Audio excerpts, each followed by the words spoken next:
నమస్తే, welcome to our channel. నేను మిషాల్ని.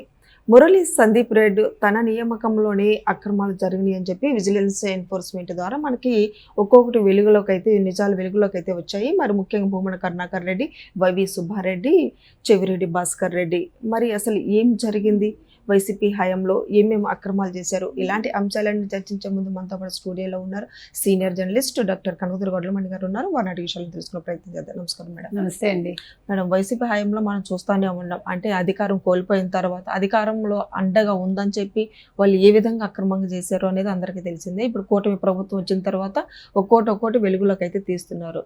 అయితే ఇప్పుడు భూమన కరుణాకర్ రెడ్డి కావచ్చు, వైవి సుబ్బారెడ్డి కావచ్చు, చెవిరెడ్డి భాస్కర్ రెడ్డి కావచ్చు, వీళ్ళు చేసిన అక్రమాలు ఏంటంటే ఏం చెప్తారు మేడం? ఇప్పుడు ఈ సందీప్ రెడ్డి ఎవరైతే ఉన్నారో ఐటీ విభాగం జనరల్ మేనేజర్గా నియామకం చేశారు. ఇతన్ని ఫస్ట్ సైబర్ సెక్యూరిటీ అని తీసుకొచ్చారు, సైబర్ భద్రత అని. దాంట్లో నియమించిన తర్వాత సైబర్ సెక్యూరిటీతో ఆగకుండా cyber security and social media networking cell అని పెట్టి దానికి సీఈఓగా చేశారు. అక్కడితో ఆగకుండా ఇప్పుడు ఈ సైబర్ నెట్కి మొత్తం జిఎంగా చేశారు. అంటే ఒక వ్యక్తిని ఎట్లా చేయొచ్చు అనేది మనం వైసీపీ హయాంలో చూసాం. అవును. అప్పుడు ధర్మారెడ్డి కానీ, కరుణాకర్ రెడ్డి కానీ, సుబ్బారెడ్డి కానీ ఎవ్వరూ ఏమీ అనలేదు. ఈవెన్ శ్యామలరావు లేకపోతే సింఘాలు కూడా ఈయన మీద ఆల్రెడీ విజిలెన్స్ చెప్పింది ఇతని నియామకం అక్రమం అని, అయినా కూడా ఎటువంటి చర్యలు తీసుకోలేదు, ఆయన్ని నిలిపివేయలేదు, ఎటువంటి ఉత్తర్వులు ఇవ్వలేదు, ఆయన పోస్ట్ నిలిపివేస్తారు. ముఖ్యంగా ఈ జిఎం పోస్ట్కి ఏం చేశారంటే ఈయన ఒక్కడే ఇంటర్వ్యూకి వెళ్ళాడు, ఎవరు ఇంటర్వ్యూ చేసిన వాళ్ళు లేరు. తర్వాత ఇన్ఫోసిస్ నుంచి ఒక నిపుణుడిని తీసుకొద్దామంటే అది కూడా ఒప్పుకోలేదు. తర్వాత వయో పరిమితి తీసుకొచ్చారు. అన్నీ అంటే ఇతనికి అనుగుణంగా అన్నీ మామూలుగా మీకు ఏమంటారు, ఐటీలో 21 yearsకే జాయిన్ అవుతారు కాబట్టి 37 years వచ్చేసరికి 15 ఏళ్ళ అనుభవం ఉంటుంది. కానీ 40-45 yearsకి వీళ్ళ వయోపరిమితిని పెట్టారు. ఇలా అన్ని రకాలుగా ఇతనికి అనుకూలంగా చేసి ఇతనేం చేశాడు, తిరుమల తిరుపతి దేవస్థానానికి సంబంధించి అన్ని నెగిటివ్గా బాగా ప్రచారాలు చేశాడు. అంటే వాళ్ళకు అనుగుణంగా. పోనీ అక్కడితో అయిపోయిందా? ఇంత జరిగినా కూడా గత 2 ఏళ్లుగా ఆయనే పదవిలో కొనసాగుతున్నాడు. అది ఎట్లా కుదురుతుంది?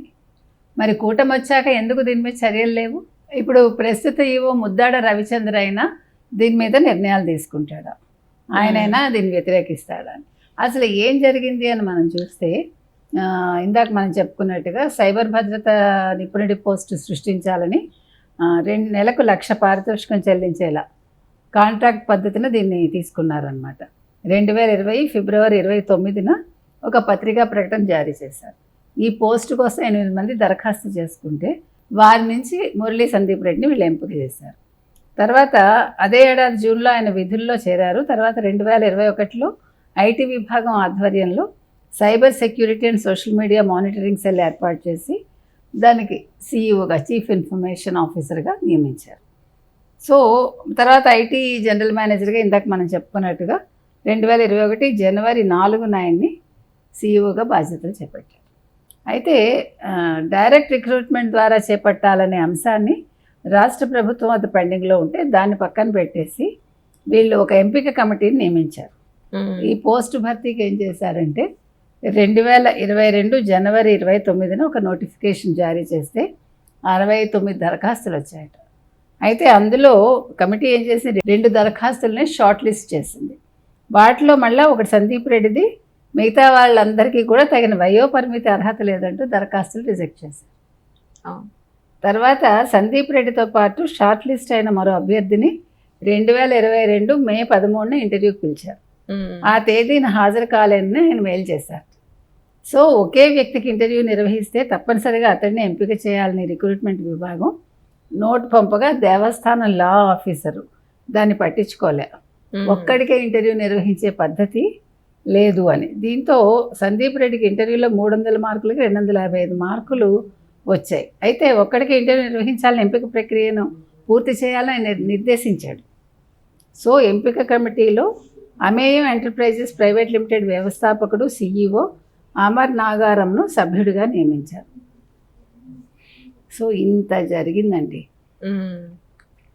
ఒక వ్యక్తిని నియమించుకోవడం కోసం ఇన్ని రకాలుగా రూల్స్ అండ్ రెగ్యులేషన్స్ పక్కకు పెట్టి 69 అప్లికేషన్స్ వస్తే 2 ఎంపిక చేసి అందులో ఇంకొక అభ్యర్థి నేను ఫలానా తేదీన మీరు చెప్పిన తేదీకి రాలేనంటే లా ఆఫీసర్ తోటే ఇది చేసి ఇతనికి 300కి 255 మార్కులు. కొన్ని ఇంటర్వ్యూ చేసిన ఆయనకి తగిన అర్హతలు ఉన్నాయా అంటే ఆయనకి లేవు. ఇంతలా చేసి ఇవాళ మీకు ఇంత తిరుమల తిరుపతి దేవస్థానం మీద నెగిటివ్ ప్రొజెక్షన్ వస్తుందంటే బికాజ్ ఆఫ్ సందీప్ రెడ్డి. మరి సందీప్ రెడ్డిని ఎందుకు మీరు ఇంకా ఉంచారు, ఇది ఇప్పుడు ప్రశ్న.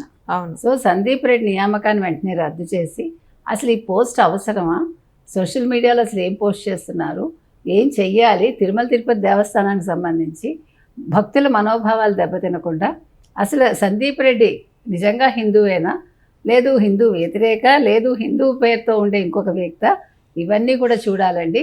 సో ఇవాళ తిరుమల తిరుపతి దేవస్థానంలో జరిగే అక్రమాలకి అడ్డుకట్ట వేయలేకపోతుందా ఈ ప్రభుత్వం అని భక్తులు ఆందోళన చెందుతున్నారు. మరి చైర్మన్ ఏం చేస్తారో చూడాలి. Okay, thank you.